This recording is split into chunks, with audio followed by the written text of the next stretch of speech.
Hey, this is Kyle Stowers, and you're listening to Fish on First.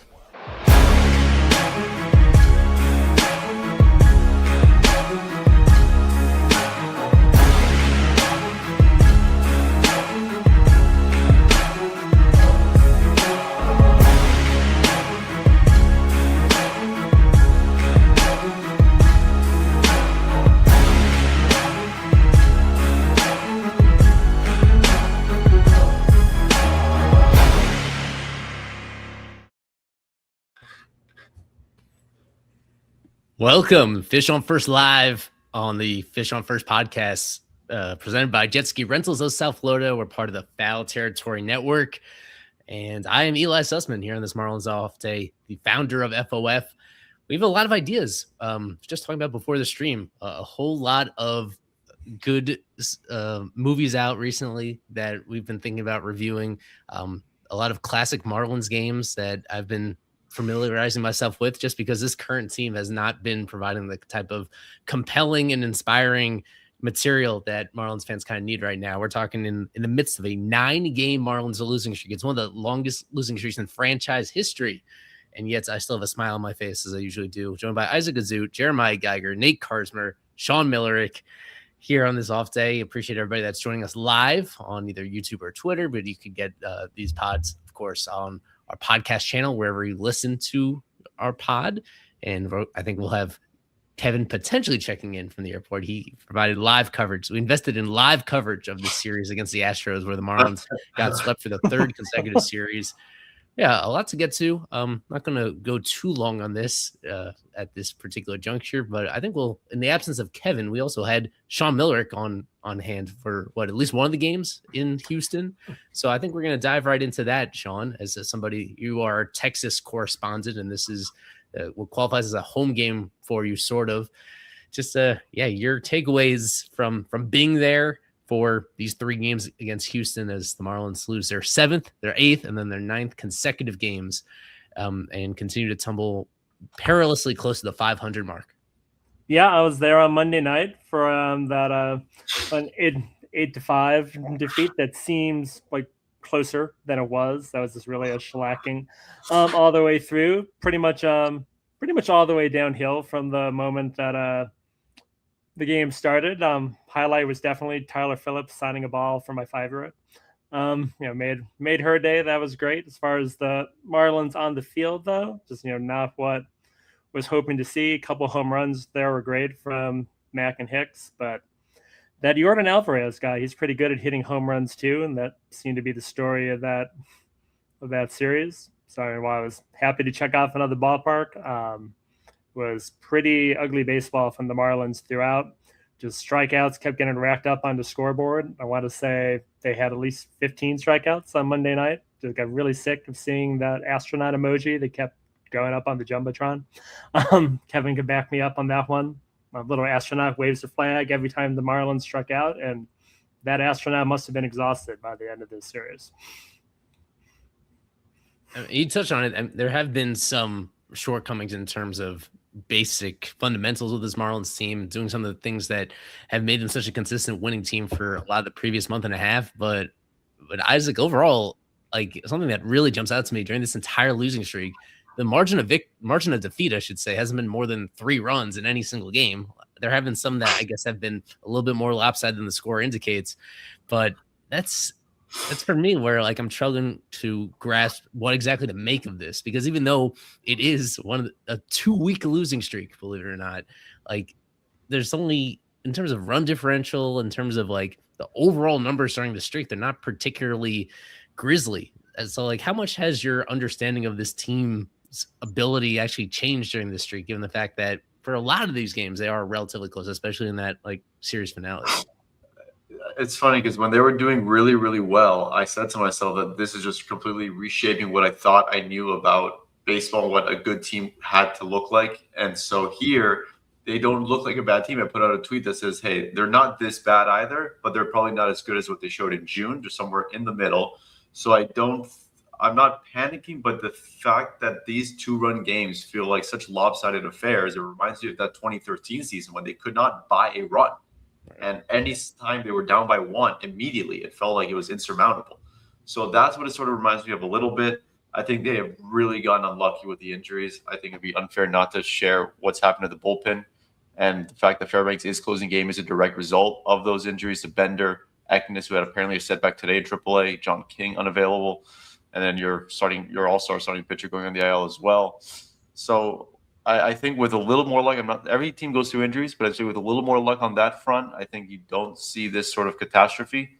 So I still think they're a good team. I still think they're a playoff contending team, but unfortunately, this 9-game losing streak has just set them back along with the rest of the National League mid teams that now there's 6 teams vying for that one spot, and all that momentum is completely eliminated, and it's certainly going to change the direction or at least the strategy that the Marlins take at the deadline in 10 days? Mm-hmm. Yeah, as usual, we need to take a quick peek at where the wild card standings are here in early Thursday evening. So there's a game going on right now between two of the teams in this picture, the D-backs and the Cardinals. Don't have the result of that. As bad as things look, the Marlins just a game and a half down from that final wild card spot. But it's a big jumble of teams all of a sudden. Now they're almost as close to. I mean, they're tied with this Nationals team, and the fact that even like the Cincinnati Reds, a team that felt like a obvious buyer just a few days ago, there's only a 4-game gap between them right now and the Marlins. But you see the overall numbers, like there have been years where there've been like that big disparity between the Marlins run differential and their record. This year it's bang even. Like they're plus 11 overall on run differential, just 1 game over 500. Those are almost perfectly aligned, where like the overall numbers would tell you that they're just a slightly above average team.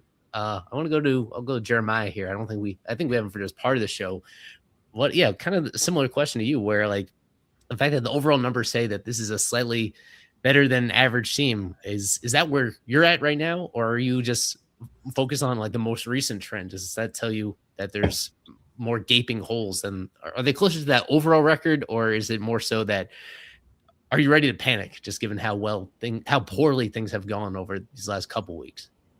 Yeah, I'm strangely calm even through this losing streak, because I know, like Isaac alluded to earlier, this team isn't this bad, and the losing streak will end, and there's ebbs and flows to seasons. I mean, that's just how it is. Like Boston just went 15 straight and they were left for dead. Doesn't make them buyers at the deadline all of a sudden. Like, these things happen. It's just the timing of it is very poor, and that's the issue. I mean, this team was 9-10 games under 500 earlier in the year. They found a way to bounce back. They were left for dead. I mean, for all intents and purposes, had no inclination that this was going to be a contending team in early May, in mid-May even. And then they went on that really good run in the month of June, and we started all believing again, and now there's a lot of people with negativity, and it's understandable because they're losing games. I mean, this is 3 sweeps in a row, but I think the phrase "put up or shut up" is thrown out there all the time, and must-win baseball is thrown out there all the time. But I would be hard-pressed to find another example of a team that needs to win now. Otherwise, they will start selling at the deadline. I mean, they're going to fall out of contention if this losing streak continues. You have 3 series left. The Padres, who aren't a good team, the Phillies, obviously division rivals, contenders, and then the Mets in New York. So you gotta get back on track. You have to win at least 2 of these series, in my opinion. What we know now, 10 days until the deadline, it's kind of like, well, is this team going to buy? I don't know, because they need help. That's what's most obvious to me, is that this team is running on fumes and they need outside help in the worst way if they want to contend this year. Mm-hmm. Yeah, you touched on something that I think is very true, how there are essentially 2 separate playoff races for a team like the Marlins. There's the one that goes between now and the deadline, because they got to win a certain number of games in order to actually like justify giving up future talents and minor leaguers to make improvements. To be a buyer, they actually have to reach that deadline within not just striking distance, but feel like they have a reasonable chance of getting in. And then that actual real postseason race begins, because assuming that they are in a position in a best case scenario to actually make outside acquisitions and justify that, then they actually have to put it together and win those games. But they have to that first race comes first, and there is really those different segments where they're now in this position. Like, usually we thought potentially the Marlins were going to be in a very favorable position where it's a lot more simple than that, because when you're 10 games over 500 or even 7 over going to the break, like, you just hold water right there, and like the decision's already made at that point. But now that they're in purgatory, they really are, where they're in a position where they have to play a little bit better moving forward than they have so far, otherwise they're not going to make it. And all of a sudden it's getting harder and harder to like see that scenario where their current pieces are going to elevate their performance moving forward based on what they've currently done. I've talked about this quite a bit, Nate, so I'll hand it to somebody else on this topic. Of there have been some games played today in the Marlins organization, just not at the major league level, and that includes Braxton Garrett making a start for AAA Jacksonville. There was some speculation that finally he would get an opportunity to redeem himself after being like a superstar down in the International League the past couple of months. The Marlins didn't bite on that. He made his scheduled start for Jacksonville today. He was awful. This was probably his very worst outing at the AAA level all year long. Got 7 runs, didn't get out of the third inning. Just want your take on the fact that the Marlins haven't gone to him at any point during these past couple of months, where rotation depth has been such a big question mark. And right now in particular, with Max Meyer going down, with Jansen Junk really struggling, with Tyler Phillips being really uneven. Just your thoughts on the fact that they clearly don't think that Braxton is part of the solution here. Yeah, I'm not really too surprised, especially what we saw in the spring. I feel like Braxton had a pretty good spring. His fastball, from what we were hearing and what we saw in his limited action, that he was getting up there, I think, around 95 with that heater, which he really has been known for in the past. And the fact that they didn't go with him on the opening day roster and then let him star in AAA, and then he finally got his chance, and we all know what happened in Minnesota and the following game against the Braves, had no command. So I think it was going to take something extraordinary for Braxton, which is what he was doing. But I think this is almost a nail in the coffin for this guy. 7 earned runs over 2 2/3, whatever it was today.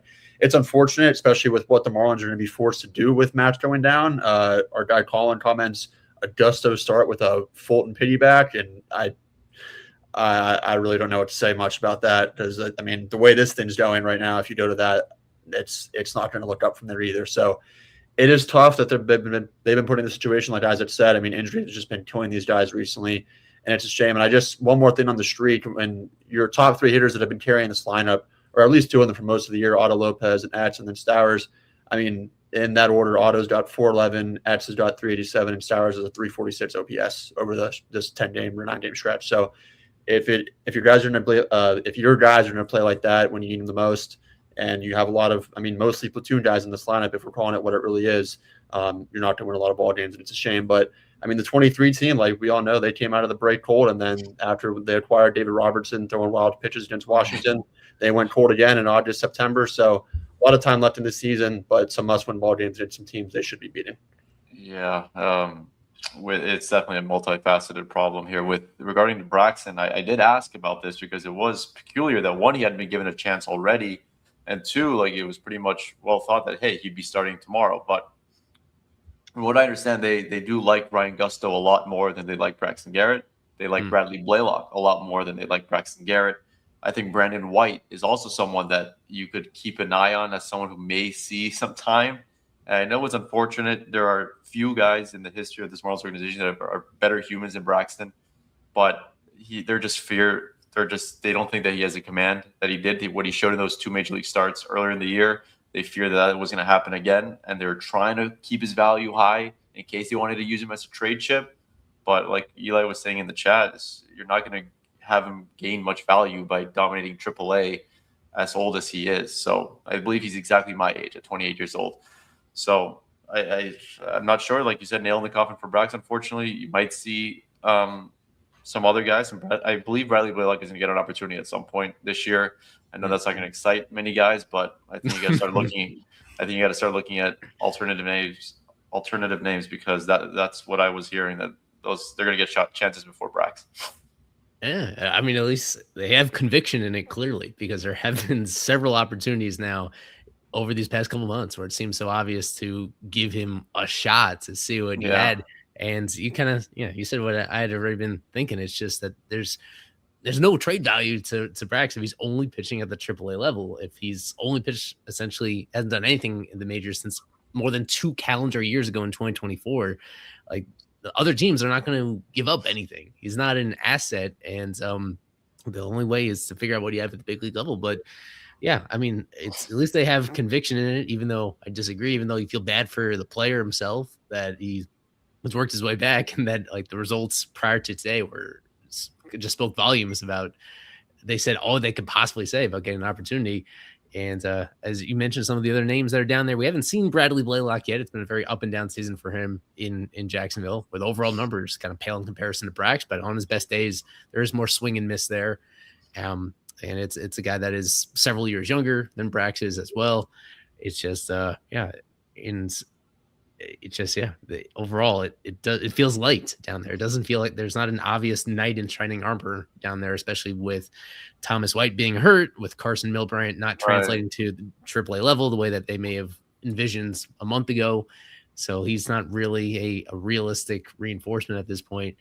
But yet somewhat they still have not gone outside the organization yet in order to address that, even though they have that need right now. So I want to talk more about the rotation, of course, and a lot more other related topics to get to on the other side of the break.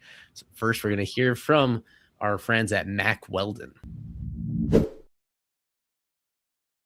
If you're watching us, you already know we're wearing Mack Weldon right now as we talk about a great brand that makes things so comfortable and easy to wear. But if you're listening to the show, let me tell you a little bit more about Mack Weldon with my friend Eric Kratz. Yeah, it's comfortable. It's light. It's summertime right now. For me, though, they cater to what I need, tall clothes. Normally when I buy tall clothes, it's like something that's cumbersome and boxy. It still fits incredibly well, super light, perfect for the summertime.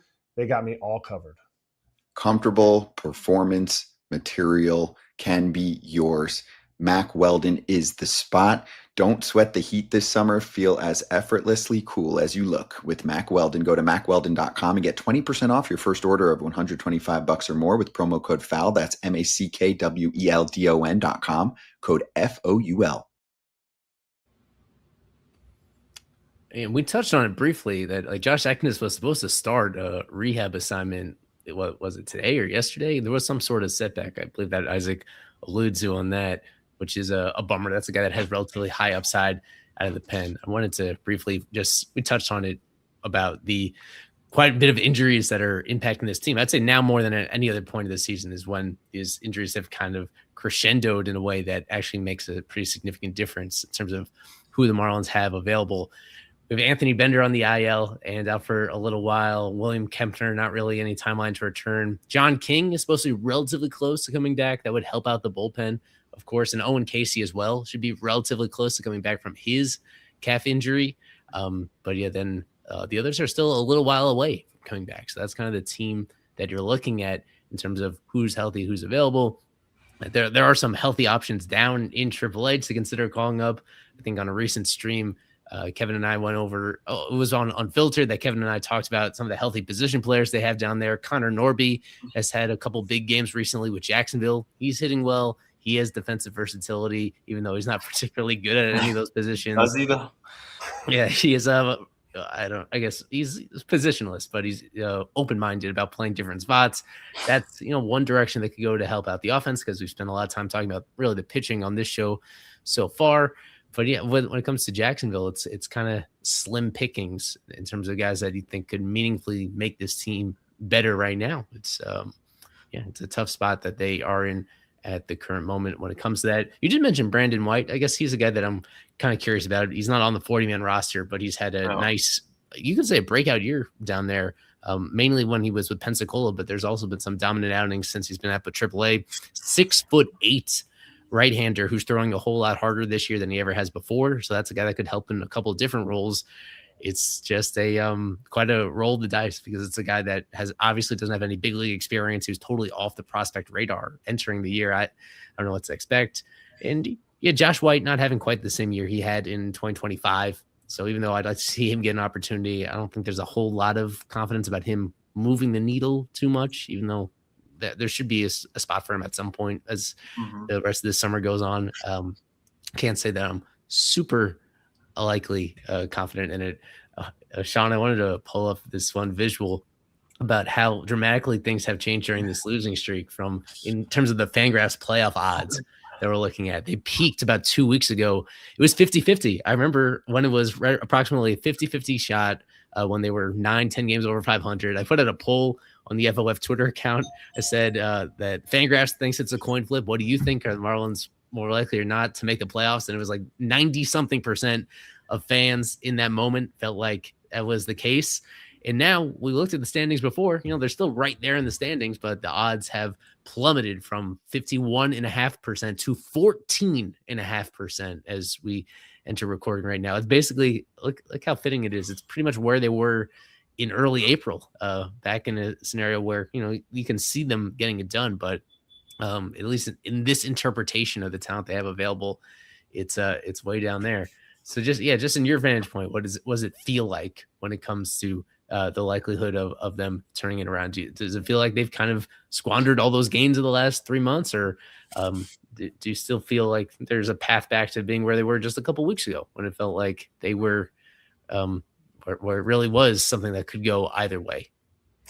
I mean, it definitely does feel like to me like they've squandered it, but the thing I also would have said the same thing in about the second week of April, looking back after that nice 5-1 start after that Rockies and White Sox cushion to start the year. So I guess there's that. They've blown a cushion before. They could get it back. That's such a closely packed race in the standings, but yeah, I mean, I guess I'm leaning out and just hoping that they keep it competitive, keep it interesting, that most of the good feelings that we had about this roster are still there. As we touched on earlier, these have been close games, but yeah, I think they've definitely have blown any advantage they gained for themselves. So now it really is just a toss-up. One thing I wanted to get to, we'll get hear from Nate on this, that the Marlins made somewhat of I think you have to say an overdue move just yesterday that went under the radar. I kind of picked it out where I noticed that Marcy wasn't in the starting lineup against a righty. That was the first time all year long that the Marlins had faced a righty and not automatically put Jacob Marcy in there. He's been practically an everyday player. I think a lot of reasonable people thought he could be the best player on this entire team heading into this season, just given what he'd shown as a rookie last year. And now we're at a point where he's a part-time player. Him and Esteury Ruiz, it looks like, are going to be relatively even split of reps in center field moving forward. What do you think about the timing of that? Because the numbers they've been basically the same all year long. He's been floating right around the Mendoza line, right around a 600 OPS all year long. What do you think about them finally making a subtle but important distinction between him being like basically an everyday guy and now realizing that, he's slowly his role is being reduced until he proves otherwise? Yeah, you want to say it's overdue, but at the same time, when you have a rookie campaign like Jacob Marcy and how valuable he is in center field defensively and his value on the base pass when he does get on base, it's hard to take a guy like that out. And if you told me that, in spring training that him and Esteury Ruiz would be splitting time with each other come July, I would have called you insane. But that's just the reality of the situation. It is just super unfortunate, man. Like you said, Eli, I mean, the entire season, I feel like it's been the same thing. He had that one little blip in Tampa. But then I watched those hits back last week, and there was a lot of bloopers, a lot of weak contact that got down. So if you look at it from a whole season standpoint, I believe Kevin said in our chat yesterday, like minimum 400 at-bats, Jacob Marcy has been the worst hitter in the league in a multitude of stats. It's extremely disappointing. And you look at thank God they have a guy like Cam Canarello down there in AAA who's been starring at his first homer yesterday that might bail the Marlins out here. But it's just brutal. This guy was supposed to, like you said, potentially be the best player on this team, and unfortunately he's been weighing them down. There's no other way to put it. I don't think there's another word to explain this entire situation except unfortunate. Yeah, man, this is tough. So hopefully he'll be able to bounce back at least mentally, because mentally I feel like for a guy like him that had such a easy transition, it appeared like, to the major league level last year, and then just come out and pretty much flop for the past 4 or 5 months, as stated, toll in his mind. So maybe just resetting a little bit and getting off his feet, not playing every day, especially against righties, it might do him a little good. So hopefully this will turn around for Jacob, but we'll have to wait and see on it. It's just, again, it's tough. And Isaac, where are you on Canarella, who I think he inevitably is linked to Marcy now moving forward? Just given he's having such a big year. He was, as far as I can tell, like the first player in his entire 2025 draft class to be an everyday guy at AAA. And now we have not just TJ in the chat, but I think a lot of people naturally wondering, like, well, what could it hurt to give him a shot at the big league level? Now that he's just been so extraordinary statistically in the minors this year, especially the power has exploded in a way to complement his other tools in a way that actually gets you really excited about the impact he can make. Yeah, where are you on that? Given that this team could use a little bit of a spark, even though this would be somewhat of it would be rushing him up relative to basically any other player in his class, and he'd be moving faster than we've seen a Marlins prospect move in a very long time if he got this opportunity. But yeah, where do you stand as a guy that has only been in Jacksonville for a week at this point, but has just performed so well at this point that I think this is a reasonable conversation to have about when he'll be ready. It most certainly is, and the fan in me would be ecstatic about the idea of having him come up and just basically replace basically the biggest black hole you have in your starting lineup, which unfortunately right now is Jacob Marcy. However, that said, this 9-game losing streak has done not only bad things for the trade deadline, but I think they're going to be less incentivized because, one, I thought Cam Cannarella could make for a pretty decent trade chip if they chose to go that route and acquire big league talent. I think they could sell high on him because I'm not sure how they view him. I don't know if they think he's as good as he's shown this year. Or on the other front, they want to keep him. They don't want to add him to the 40-man quite yet and just save him for next year. But now they're sort of in the middle here, and I don't really know what they want to do. If they want to be aggressive and promote him, that is a possibility. And I do know that with position players, especially when you do promote a player, you want him to be there for good. And I'm not sure if the Marlins are quite ready to hand him the keys to center field or any outfield spot quite yet. Even though with Casey injured and Marcy not performing, it couldn't hurt. But I'm not sure if the Marlins and Peter Bennett are going to start the clock so early.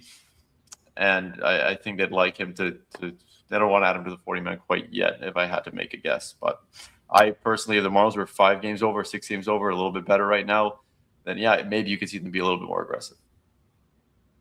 Yeah, people don't want to hear this, but the 40-man like complications are real because it's not only that you make a decision in the short term to get him on the 40-man, it's that he's going to be stuck there for many years after you put him on in the first place.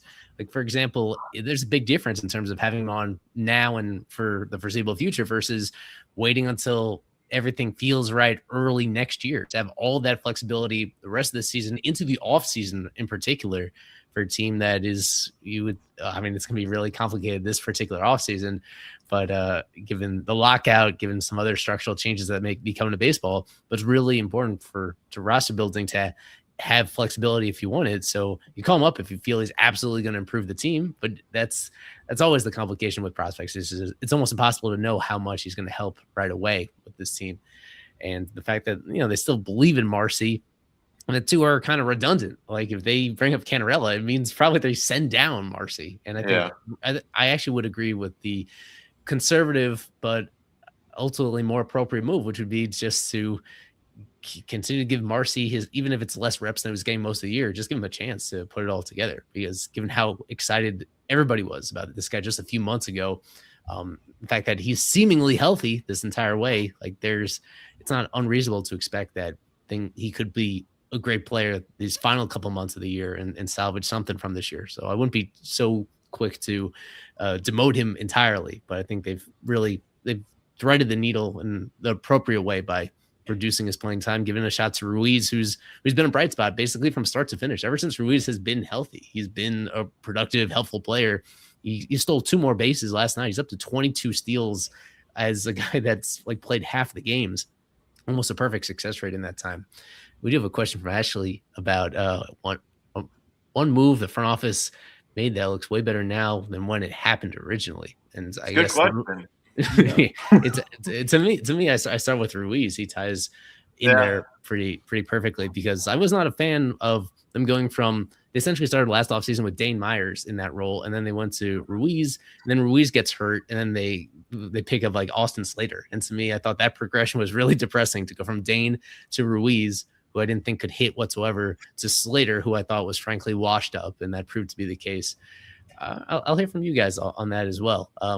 just to keep things a little bit positive, moves that we're liking a lot more right now that are really important to keeping this team afloat compared to what we thought they looked like when the move was made. What stands out to you, Nate, outside of like the Ruiz trade when it comes to that?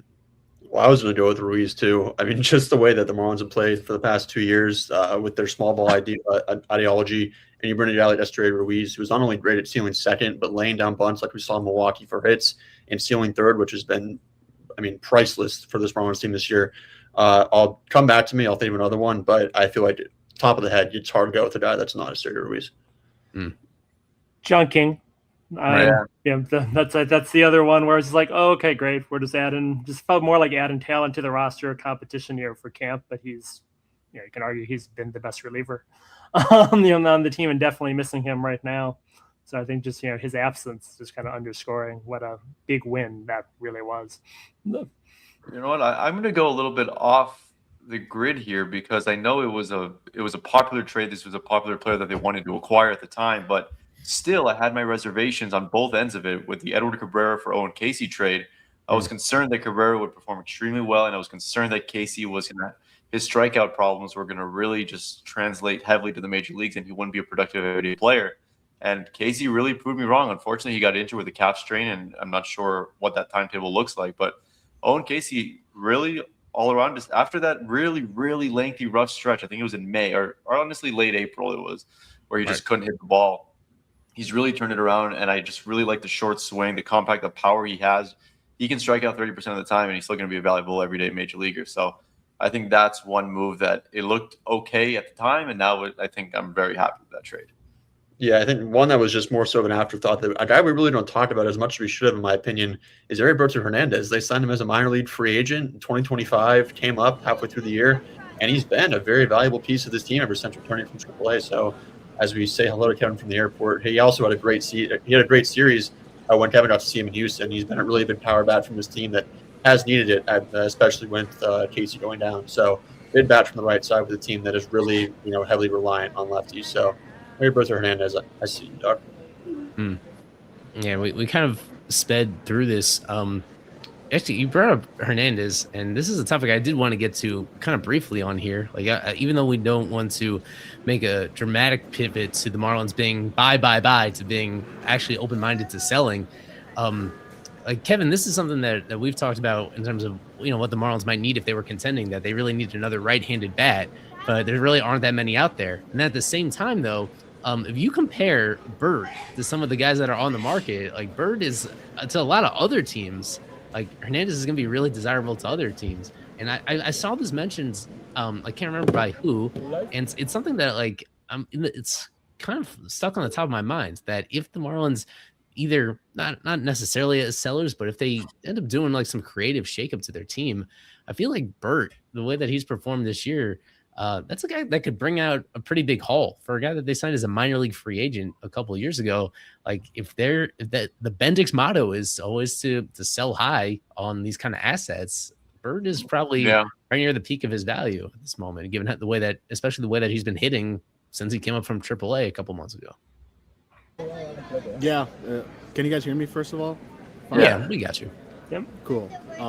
That's honestly a guy that hadn't crossed my mind in terms of a guy that they could move on from. Bert, definitely right-handed bats are very coveted in the trade market. As you had noted, Eli, the Marlins need a right-handed bat specifically, preferably at third base if they were into a buyer's mode, which right now, definitely not there. But no, Bert is a guy who could probably bring you back a couple prospects. And I think the big thing with him is the years of control that he does have remaining. I mean, that is very lucrative, especially in a position player market that you usually see a lot of rentals moved on from, not really guys with years of control. That's why on the pitching market, a guy like Reed Detmers would very much, garner a big haul. Or even Ezekiel Duran, too, of the Rangers, a right-handed third baseman who I don't think is going to get moved because the Rangers are in a pretty favorable spot. But this Astros team certainly showed them that they may have to end up selling because Houston played a very good series against Miami. While we have you on, we should reference this question from Ashley in the chat. Just your quick thoughts about covering in Houston in particular. That's a new ballpark for us, and just in general, this season you've done quite a bit of globe trotting with your road coverage. So, are there particular features from these road ballparks that you've really enjoyed and would like to see maybe in Miami someday? Yeah, this was an interesting one. Like by far the most interesting of the ones I've gone to. And mind you, I've been to the Trop, and people, say that the Trop sucks. I actually like the Trop. Houston was like one of the most old school ballpark I've been to. I think I know Isaac will appreciate this. The in-game part of it, there was only one game the whole time. It was this can shuffle thing like you do with the Marlins do with the hats. It was a Goya sponsored one. And outside of that, they have this tradition in the 7th inning where they sing "In the Heart of Texas." I think that's what the song is called. Whatever. And they have broadcasters throw like Cracker Jack and peanuts out into the Yeah, stands. I saw that. That's about it. Like there's no in-game host. There's no slots. There's no deal or no deal. And you know what? Regardless of how bad the team could be, and this is a down year for the Astros, they get 30,000 a night, and there was 30,000 each night there. But no, this was definitely the most interesting of the ballparks I've been to. A lot more old school, feels old. The train does move. I actually did not know it moved, but it does. Of course it moves. Every time there's a homer, it gets very loud in there, and you guys definitely spoke about him, but Yordan Alvarez hits absolute tanks. That guy should be the MVP of the American League, unanimous, because what he does is impressive, and it's such a sweet swing. But I mean, you look at the homer he hit off Sandy, it was impressive because it wasn't even a terrible pitch from Sandy. It was pretty low. He had been getting guys to swing and miss on that all day long, and Yordan just got a good piece of it and took it opposite field too, which is very tough to do at that ballpark.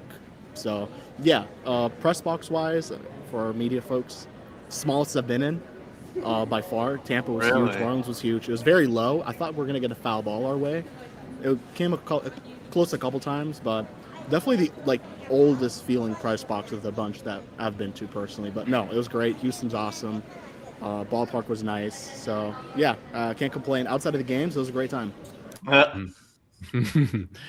That's true. It's tough. The food was phenomenal too. The food, phenomenal food. Brisket. They had an omelet. They had an omelet. They had people making omelets for you, serving you brisket. It was great. I mean, as someone who eats the Lone Depot Park food, this was a step up for sure. I'm just surprised they can watch a baseball game without a scoop or 6-7 cam. I didn't know that was a possibility. Right? Isn't it incredible? I will say it was a little bit it felt boring, but I guess just it just felt more boring, not very lively.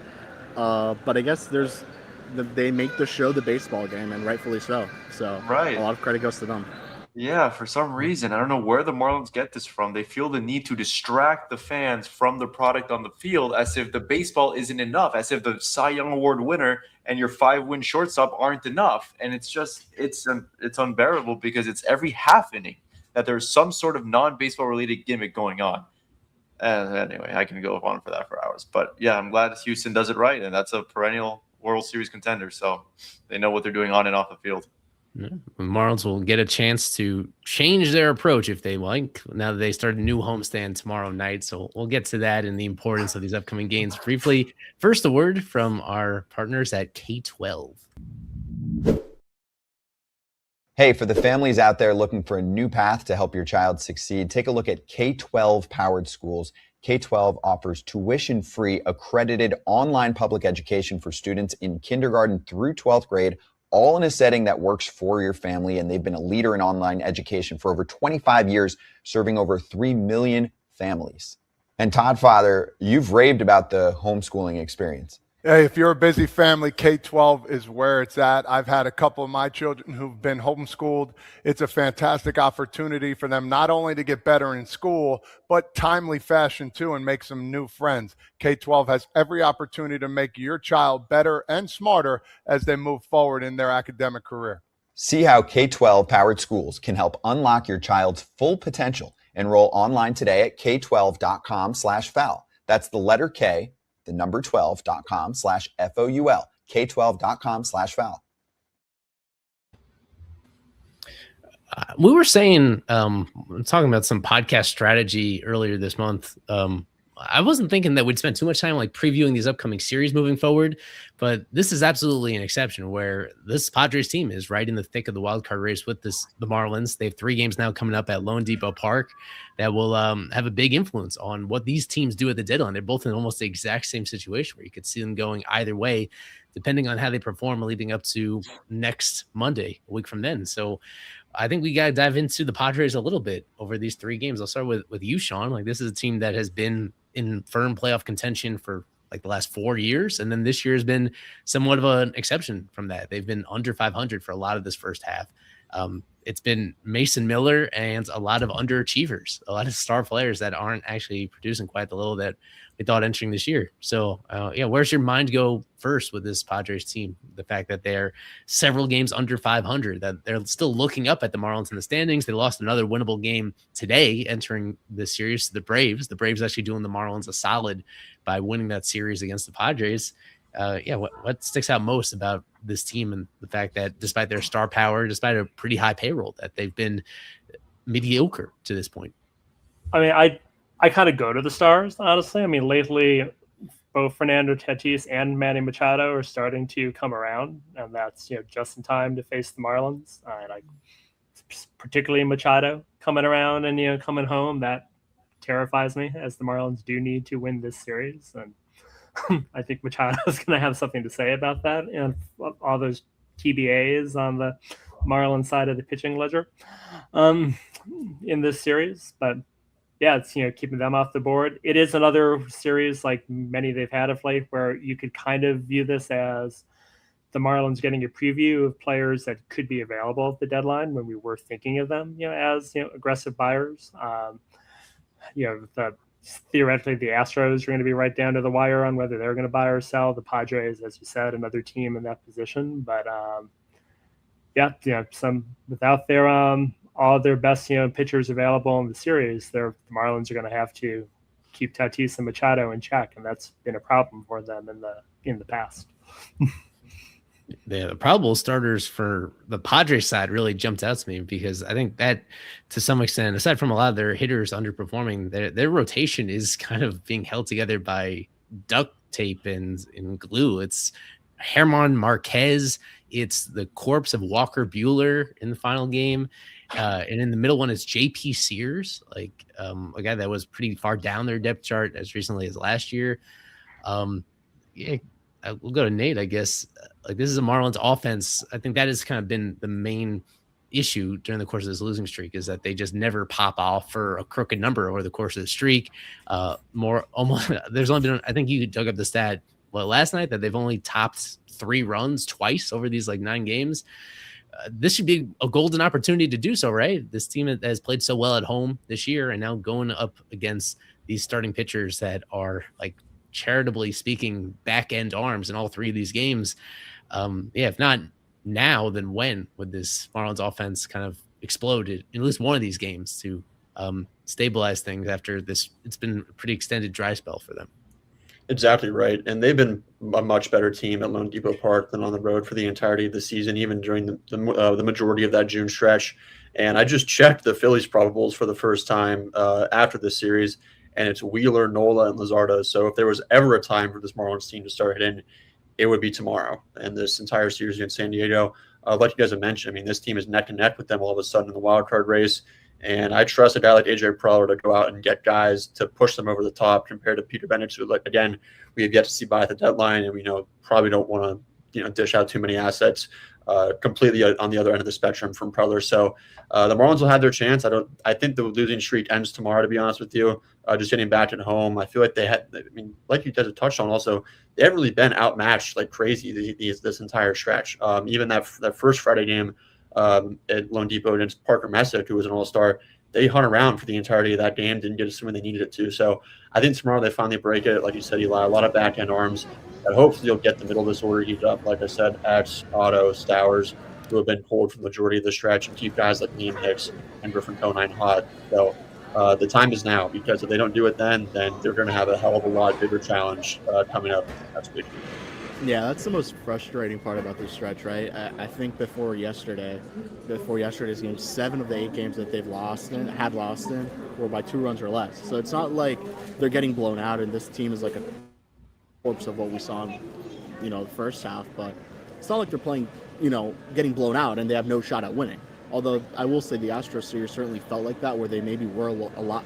It was close games, but it felt like they were more out of it than in the games. Just the way that they were hitting, how just frustrating that was. But yeah, this is not a very good Padres team in my opinion. I actually think they'll end up selling big time. I know there's rumors about Mason Miller.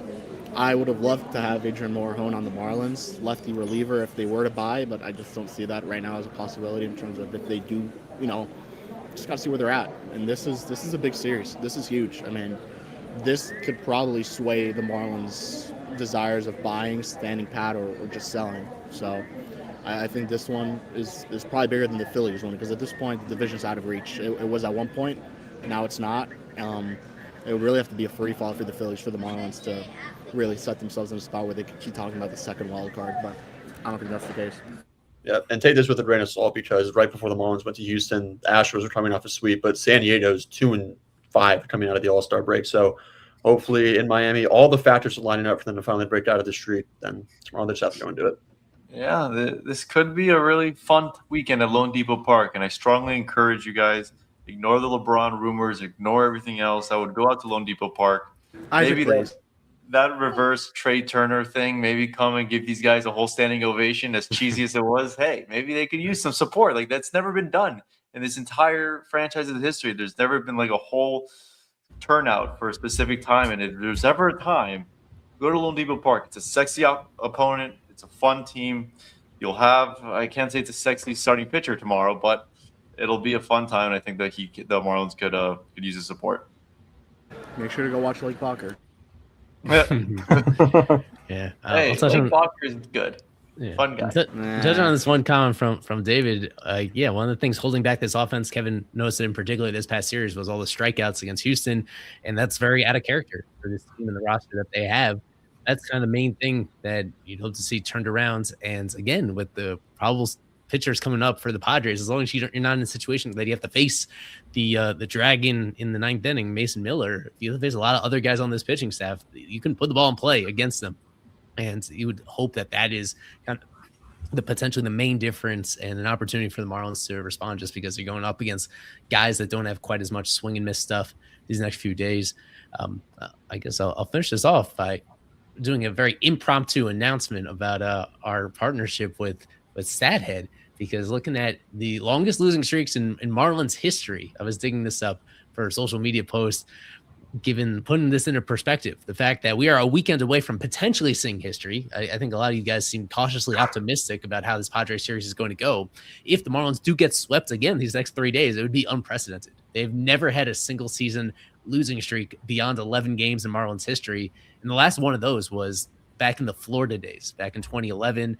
The 98 team had 2 separate 11-game losing streaks. No surprise, that was the worst team overall in Marlins franchise history. But this right now is tied for the 5th longest losing streak within a single season they've ever had. They had one of those at the start of, people remember this, at the start of 2024, immediately at the start of that season. And they also had one late in the 2022 season. The vibes are pretty bad at that time as well. So this is already on a short list of longest losing streaks that they've had before. And I use StatHead. I've been using it basically my entire adult life to look at baseball stuff. And very naturally, we've now become an ambassador as part of Baseball Reference and their StatHead products. So whenever you're looking to become an annual subscriber to any of the things that they offer for research purposes, if you just put FOF at checkout, you save 20% off your order over there. And this is, we'll be using this for better times that are in good times and in bad times. That's kind of why I love this service in the first place. Of course, for most of my Marlins coverage career, this team's not been good, but there's still a lot of fun in digging up, whether it's individual player stats or for extreme splits in a positive or negative direction. I've noticed that fans love this type of stuff. And if you want to look it up for yourself, this is the best possible deal that you can get. And now that we're one of their ambassadors, we have our own coupon code right there. So easy to remember.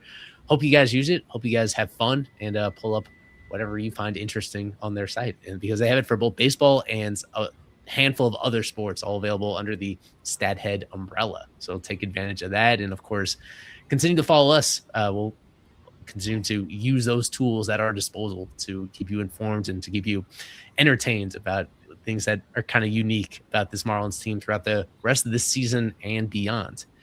Now's a good time for our final and favorite segment every single show. It is prediction time after we hear from Jet Ski Rentals of South Florida. Friends at Jet Ski Rentals of South Florida, they present all of our podcast efforts here on Fish on First, Miami's best jet ski and boat adventures. Jet Ski Rentals of South Florida, with 6 jet ski locations and over 120 boats. There's something for every style and every budget. Ride jet skis right in front of the downtown skyline and Ferris wheel, or book your own private boat starting as low as $300 with the captain included. Bring your drinks to your friends and enjoy the water your way. The boat is completely yours for the time you reserve it. The reservation based only. To book, call 305-990-2192 or check them out online at sfjetskirentals.com. Make sure to use our promo code FISHONFIRST, and that gets you a 10% discount off your next booking. Again, that's 305-990-2192 or online at sfjetskirentals.com. This is prediction time. That's my prediction, but who knows? Prediction time here, nearly 2/3 of the way through this Marlins season. As always, we are looking ahead to how many games the Marlins will win in their upcoming series, who will be the series MVP as determined by win probability added. A very quick glimpse here at the previous series and what people thought coming into that. Despite how down this team has been, it was basically a 50-50 split between people thinking the Marlins were going to bounce back and those thinking the Astros would win. And Jordan Alvarez was far and away the most popular series MVP pick, and that proved to be accurate. So he is he gained a few points for people over there. Jeremiah Geiger still on top of our leaderboard here, but his lead is gradually thinning because he is, Jeremiah, he's a very optimistic guy and he continues to pick the Marlins. So he's been stuck in place for a little while there. It's now super sub David Fernandez within 5 points of him on the overall leaderboard, and several other super subs nipping on his heels right there.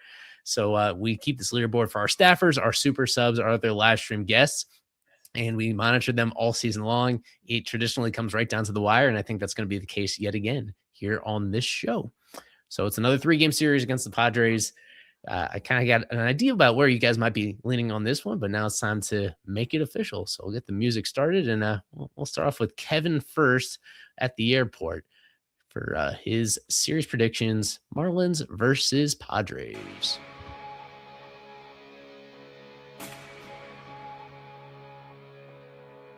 There we go. All right. I got to go Marlins take 2 out of 3. Just let's stay optimistic. And series MVP, I'm going to go with Joe Mack. Joe Mack had an awesome series in Houston, and I'm sure you guys spoke about him, but the fact that he leads Major League Baseball in caught stealings, at least the last time I checked, is insane, especially since he got called up on May 4th. The power's starting to show a lot more, hit 2 nukes in Houston, so yeah, Marlins will bounce back, snap the streak, and Joe Mack will be a big reason why. Isaac Adu, your prediction, sir. It's going to turn around in a big way. The Marlins are going to sweep the San Diego Padres over the weekend at Lone Depot Park, and Yuri Perez will be the series MVP. Okay, Sean Millerick, your turn. You're muted. Muted, handsome. Marlins will put an end to the streak of getting swept, but they will only win 1 game in this series. Manny Machado will be the series MVP. Okay, Mr. Nate, go ahead. I will lean on the side of optimism as well. Something's telling me they're going to come back on track after it's almost been 2 weeks since the Marlins have won a game. So I think they take 2 out of 3 against San Diego, and their guy, Otto Lopez, their star, is going to lead the way. I think he has 2 homers this series. It's right back on track, and the Marlins get back on track as well. I'm going to err on the side of content entertainment purposes.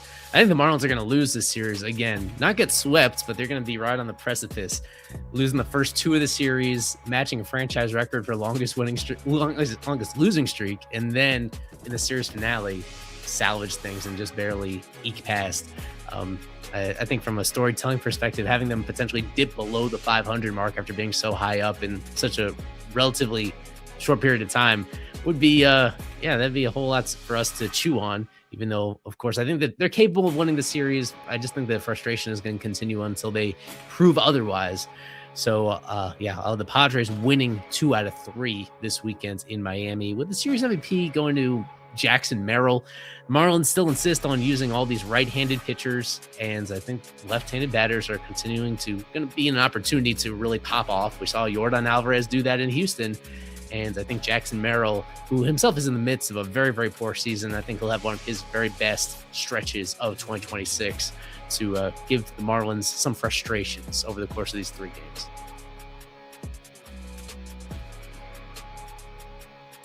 And that's our show, FOF Live, here on the Fish on First podcast, presented by Jet Ski Rentals of South Florida on the Foul Territory Network.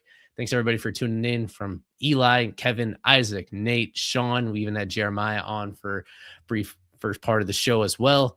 Yeah, it's going to be a busy weekend, and there's just so much heightened importance attached to these games, this series, and then especially the next 2 following that, heading up into the trade deadline. It is the postseason race before the actual postseason race, as just a premium on the Marlins to win these games. And I think understandably people have been disappointed, and some have been freaking out, and it's hard to really push back against that when they've lost so many in a row.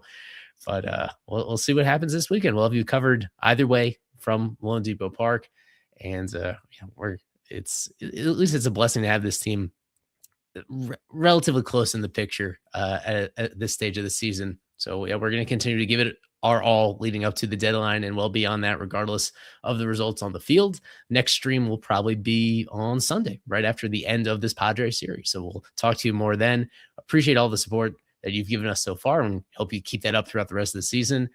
As always, go Fish.